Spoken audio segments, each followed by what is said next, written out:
Hello everyone, welcome to my channel. If you are a parent who feels guilt for letting your little one have screen time, or maybe you're currently debating whether screen time is good or bad, then this video is for you. We are going to dive into the very controversial topic of screen time for little ones.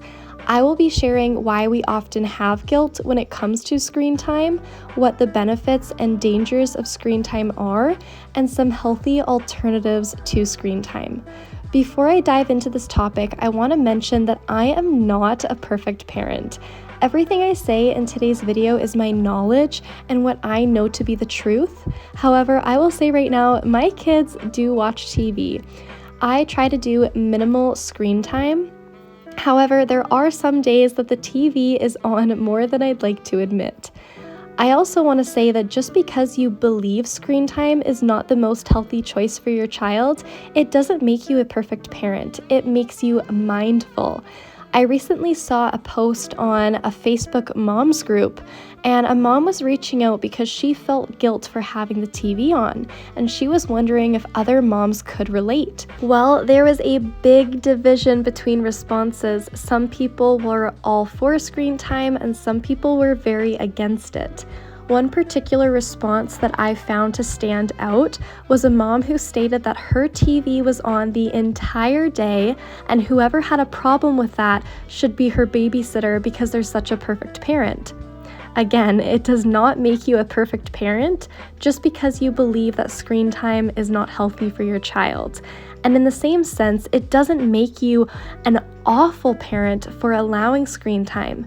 This huge debate encouraged me to make a video, and I hope it gives you wisdom and guidance and helps you find a balance around screen time. So we're officially diving into the video, and I first want to talk about guilt. What is guilt? Well, guilt is an emotional response characterized by feelings of remorse, regret, or responsibility for a wrongdoing or failure to meet one's own moral or ethical standards. God has given us all of our emotions and feelings, and they happen for a reason. So, should we ignore guilt? Well, ignoring guilt isn't typically the most effective approach. Instead, it's often better to acknowledge and explore the underlying reasons behind guilt. By understanding why we feel guilty, we can then address any underlying concerns or issues and make a more informed decision moving forward. So, why do we feel guilty about screen times? Let's explore that. We will start by learning the potentially harmful side effects to too much screen time for little kids. And don't worry, afterwards we will talk about the benefits. So first off, developmental delays. Spending too much time in front of a screen can interfere with a child's development of important skills such as their language, their social interaction, and fine motor skills. There's also physical health issues that can occur. Screen time can contribute to a sedentary life, which can cause weight gain as it often replaces physical activity. Prolonged screen time may also lead to issues like poor posture and eye strain. Your child may also have sleep disturbances. The blue light emitted by screens can disturb your child's body, natural sleep and wake cycle, making it harder for children to fall asleep and stay asleep, leading to sleep disturbances and fatigue, which can then result in behavioral problems. Excessive screen time has been linked to behavioral issues such as attention problems, impulsivity, and difficulty with self-regulation of their emotions. TV also impacts mental health, believe it or not. Research suggests that there's a connection between excessive screen time and mental health issues such as anxiety, depression, and a decreased sense of well-being. Screen time also interferes with family interaction. Screen time can replace opportunities for face-to-face interaction and bonding with family members, which are crucial for healthy social and emotional development. Now that is a very, very, very heavy weight to carry. And this knowledge does not come from me, so don't come at me. Don't be mad at me. Don't shoot the messenger. These are known facts. These are researched facts. And of course, these are all with a heavy use of screen time. I do understand that some families who claim that their TV is always on also claim that it's only background noise and that their children aren't actually glued to the screen. So I do find that less concerning. But for my daughter, and I know for my sister's kids, they are not like that. If the TV is on, their butts are glued to the couch and their eyes are glued to the screens. Maybe this is because we have restrictions on the TV, so they find TV extra special. But honestly, if I did not have any restrictions for our screen time, then my daughter would not move all day other than to go to the bathroom. There are days where this has been a reality and the TV has been on whether we were sick or we just had a newborn baby and the TV was left on all day. And yep, she did not move from the couch all day long, which is very unhealthy. So while excessive screen time does have negative effects, there are also some potential benefits with screen time if it's used in moderation and for appropriate content. So first off, there's cultural exposure. Screens can expose children to a diverse cultures, languages, and perspectives through content such as movies and documentaries. There's also access to information. Screens provide us the ability to access a vast amount of information and resources, allowing children to explore different topics and learn about the world around them. But in my opinion, we also have books and many other methods other than screens to learn this information. Another benefit for screen time is the educational opportunities. There are numerous educational apps, videos, and games available that can help children learn numbers and letters and shapes and other academic concepts in an engaging way. Now, in my opinion, I find that most people validate screen time by saying it has educational properties. However, I want to argue that this is kind of an excuse. Children will learn their words and numbers without sources like Miss Rachel. And I am not shaming Miss Rachel. She has created a very successful and fun YouTube channel for littles. However, for me personally as a parent, I rather my babies and children learn their first words from family, like from me or my husband, and not from an online source. For me personally, I also don't want my children to learn how to play with their toys by seeing an adult play with the toys. Miss Rachel will often show a child how a toy is to be used, or she'll take her dog David Dog and she'll show the dog going down a slide at the park. But I want to be the parent who actually goes to the park with my children and lets them go on the slide. You know, children glow up when she comes on the screen. It is so adorable. However, it's also sad because they have formed such a close relationship with a woman on a screen, and it's not an actual person in their home. I have also heard people validate screen time by saying it's not going to kill your kid or it's not the worst thing in the world. And while that is very, very true, I think we need to hold ourselves to a higher standard. Instead of thinking that screen time is not the worst thing in the world for your child, think, what is the best thing for your child? Rather than saying, well, it's not going to kill them, say what is going to bring life to them and help them bloom and help them grow. So what things can we do other than screen time? Because there's so many, and I'm going to happily share those with you now. So first off, involve your children with household chores and responsibility. As you can see in this video, I have done a lot of that today. I always clean around my kids, and they also love to help me. Now, this may sound boring or inconvenient, but trust me, it's not to our little ones. They love to copy us, and they love to be a helper. It also teaches them about responsibility and caring for your belongings, and being thankful for the things we have. And when you have gratitude, you're going to take care of your belongings. Next, play. A children's job is to play. Playing has so many benefits. Playing together strengthens a bond between family members.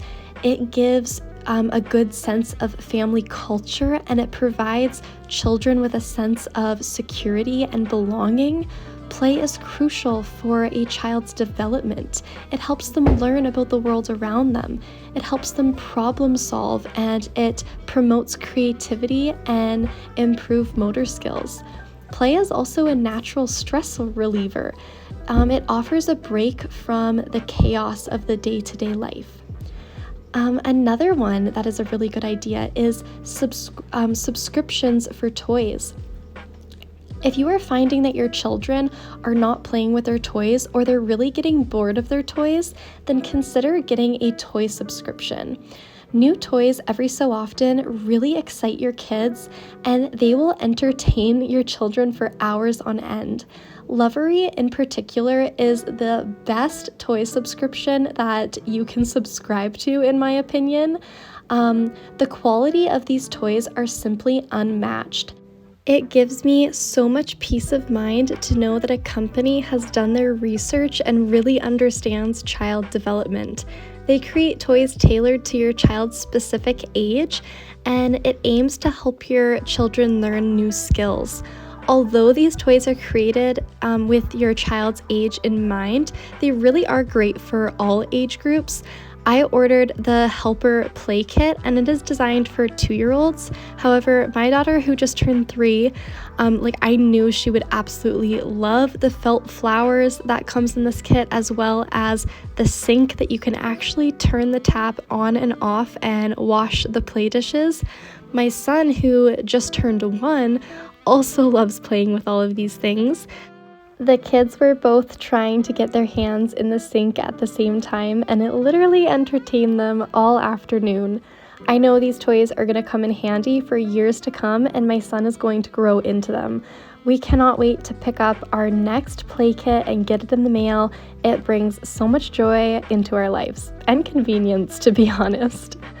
Next, crafts and sensory bins. We have a ton of these on hand and at the ready. I have a bunch of different sensory bins that my daughter loves. We have Play-Doh, we have kinetic sand, we have Floam, and then I have a bunch of random knickknacks that she likes to use with them, like buttons and gems and wooden objects.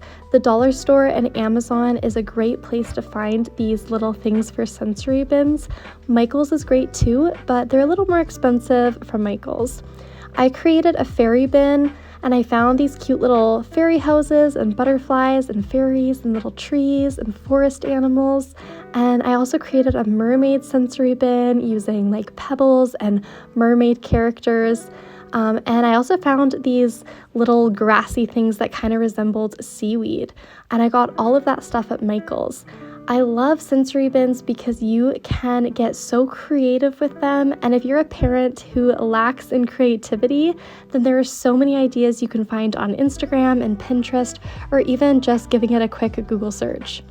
Another great thing to do other than TV is outdoor time. This is something I swear by.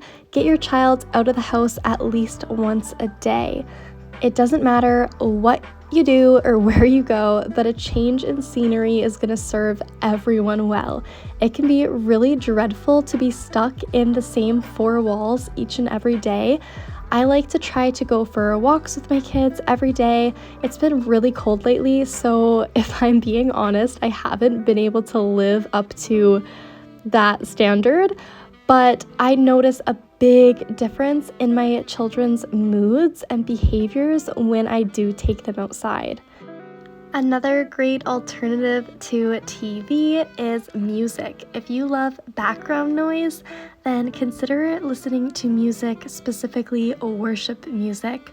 Be very mindful of what kinds of shows and music your children are being exposed to, because they understand way more than we may realize, and a lot of the music and TV shows that are available to kids are putting them at risk and are very suggestive. We as parents have the authority and the responsibility to monitor what is being exposed to our kids, and we should be very mindful and take steps to protect our children. you can't go wrong with worship music. There is some that is very upbeat and energetic that your children can dance to, but then there's also some that is very calming and soothing and relaxing if you're wanting your children to wind down. We have a bunch of musical instruments and dress-up clothes, so turn on the worship music and you and your children can have fun playing with the toys and dressing up. My very last idea when it comes to alternatives for screen time is cooking and baking with them. One of the best products you can buy for a toddler is a helper stool. We have one that is extremely special to us because it was made by Alethia's grampy. We use this multiple times a day. My daughter loves to be by my side in the kitchen. She's my little helper. We cook most of our meals together. This is a great way for kids to learn colors and shapes and textures. It helps them with hand-eye coordination, and if my daughter helps me when cooking and baking, she is more likely to eat her food. She will often taste the veggies raw, and it makes me happy knowing that she's getting all of her healthy foods in. I hope all of those ideas come in handy and give you inspiration for how you can structure your day and entertain your children without the use of screens. I think an overall conclusion we should get from this video is balance. Balance is key with everything in life. I really don't think we need to take sides and choose. Like, we don't need to choose and say, yes, TV is good for your kids, or no, TV is terrible for your kids. I think the right answer is balance. It is a fact that there are harmful effects from too much TV, and I do not believe that the benefits of TV outweigh the bad. Personally, how I have been able to overcome the guilt around screen time is not by making an excuses, it's by acknowledging that at the end of the day, screen time is all about convenience. And convenience isn't really a negative thing. Every parent does deserve to have some convenience in their life. We deserve for our kids to be distracted once in a while. Like, once in a while, we deserve to be able to get a certain job done uninterrupted once in a while. We are human, and it doesn't hurt to have a little bit of help. How I manage not to have guilt anymore is because I know that I'm giving my children all of the other extracurriculars and stimulation during the day. I am playing with them without distractions. I am taking them outside. I'm cleaning with them, and I'm cooking with them. I'm teaching them. I'm reading to them. I'm doing crafts and sensory with them. I'm doing so much things with them that when I put on the TV for a period of time, I know that they have had everything they have needed. I'm sorry, but if your child is stuck in front of a screen all day, then they are missing out on the most important things in life. And rather than feeling guilty because you gave your child some screen time, you should ask yourself, did you give your child attention today? Did they get enough playtime and enough time using their imagination and using their hands and exercising and learning? As long as they have received a sufficient amount in all of those most important things in their life, then it shouldn't be a problem to use TV as a treat once in a while. So this concludes the end of today's video. I hope this video gives you some wisdom when it comes to the topic of screen time. I know it's a very controversial topic, and it's something that really matters. We want the best for our children, and it's important to dive into these topics to really break them down. It is important to ask yourself, what is the best for your children? Thank you so much for making it to the end of today's video. If you enjoyed and found this video useful, then please give it a thumbs up or share it with a friend if you know someone who may need to hear this. And subscribe to my channel for more motherhood content. If you have a different opinion than me, or you found different research than me, then please leave a comment down below and start up a conversation. I would love to hear from you. So yeah, this is it for now, and we will see you in my next video. Bye!